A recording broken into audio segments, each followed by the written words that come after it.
Senate acquits Trump in historic second impeachment trial over a Capitol riot.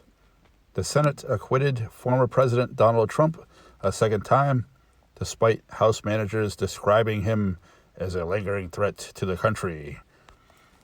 Washington, the Senate acquitted former President Donald Trump a second time after a historic trial where House managers painted him as a lingering threat after his supporters led a deadly riot in the Capitol January 6th, but Republican senators found the effort unnecessary for a president no longer in office. At 57-43, majority of the Senate voted to convict Trump, but fell short of the 2/3 majority required for conviction. 7 Republicans joined the 50 lawmakers who caucus with Democrats.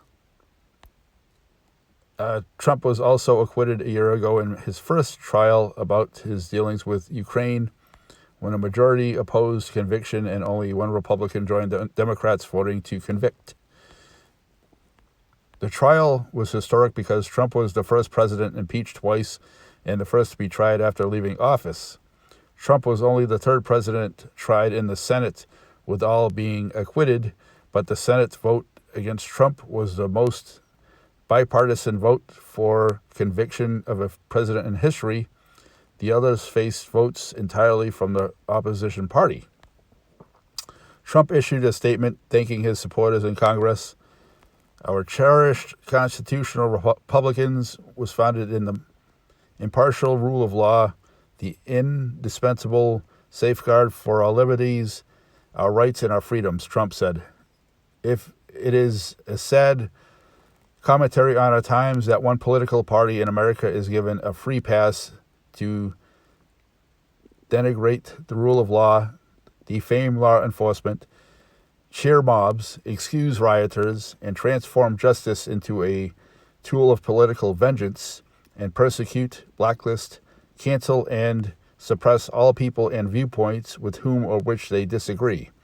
The latest article of impeachment charged Trump with inciting the insurrection January 6th at the Capitol, which left 5 dead, including a police officer and a woman shot by police. Rioters rampaged through the building, interrupting the Electoral College vote count and searching for Vice President Mike Pence and House Speaker Nancy Pelosi. House managers who prosecuted the case argued Trump should be convicted and disqualified from holding future office to prevent the threat of more violence. The managers described how Trump spent months challenging the election results before encouraging his supporters the day of the riot to fight and show strength in protecting the vote count at the Capitol. Pence was presiding in the Senate over the count that confirmed President Joe Biden's victory when rioters breached the building. Minutes after the Secret Service evacuated Pence from the Senate chamber, Trump tweeted, "Mike Pence didn't have the courage to do what should have been done to protect our country and our Constitution." House managers and Trump's defense team agreed Saturday to allow a statement from Representative Jamie Herrera Butler Arwash into evidence. She described a call from House Minority Leader Kevin McCarthy, our California, to Trump, pleading for him to call off the mob. "Well, Kevin, I guess these people are more upset about the election than you are," Butler quoted Trump as telling McCarthy. House managers argued that demonstrated Trump's indifference to the violence he unleashed. He knew how combustive the situation was, how many people in the crowd were ready to pump into action to engage in violence at any signal that he needed them to fight like hell, said Representative Jamie Raskin. Dr. Maryland, the lead House prosecutor, "They attacked this building. They disrupted the peaceful transfer of power. They injured and killed people, convinced that they were acting on his instructions with his approval and protection." Violent clashes between police and rioters went on for hours January 6th, but House managers said Trump stood by for hours without publicly calling for the mob to halt, which they argued meant that he condoned the violence. When Trump tweeted for people to go home with love and in peace, the same tweet also said, "These are The things and events that happen when a scared landslide election victory is so unceremoniously and viciously stripped away from great patriots. House managers said Trump revealed in the violence by ending the tweet, "Remember this day forever." Raskin urged the Senate to convict and disqualify Trump for future office to prevent more violence.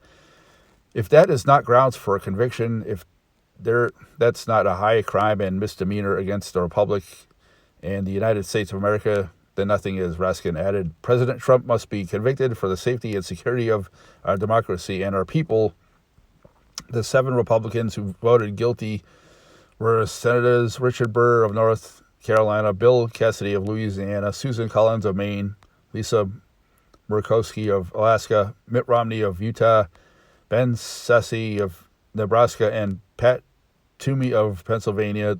The president promoted an unfounded conspiracy theories to cast doubt on the integrity of a free and fair election because he did not like the results, Burr said.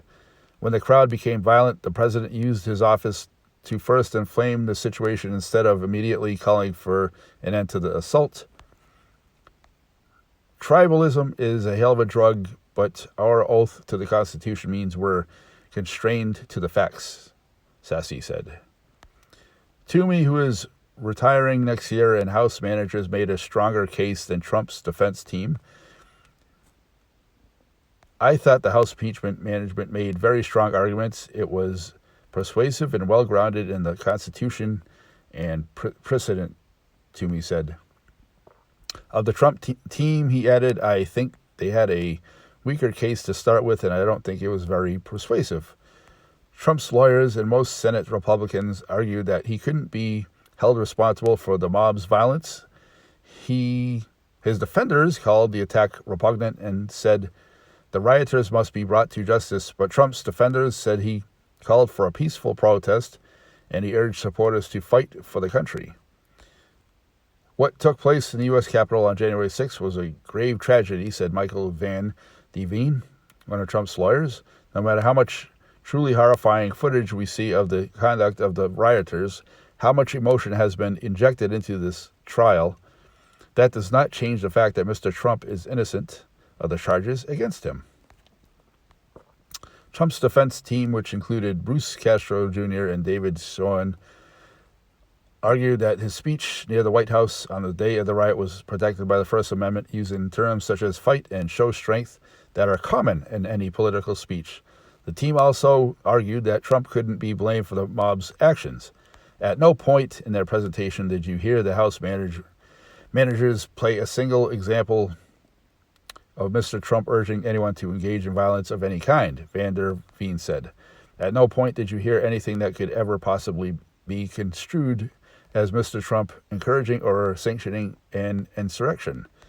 The FBI said 2 pipe bombs, which didn't explode, were placed outside the Democratic and Republican national committees the night before the riot. Senator John Cornyn, of Texas, said Trump's lawyers explained how rioters planned the attack before the day of his speech. I think part of it was they were suggesting that these were people organizing the breach even before he gave his speech, and then before he finished his speech, there were other developments, so their argument was that couldn't have been the cause of the insurrection, Cornyn said. Most Republican senators also said the trial should not have been held after Trump left office. The Senate voted 56-44 and 6 Republicans, joining all 50 Democrats, to uphold the constitutionality of holding the trial this week. House managers argue that part of the issue at rest, but Van der Veen told senators that could vote to acquit for any reason, including concerns about the constitutionality of the case. I voted that this was unconstitutional, and so it makes it difficult to back up after that, said Senator John Brusman, ARC. Senator Marco Rubio, Florida, was among the senators arguing the voters other than the Senate should decide whether to return Trump to office. Contributing Savannah Besherman and Will Cummings. Thoughts and opinions? Post below. I think this is more entertaining than wrestling. That's just me.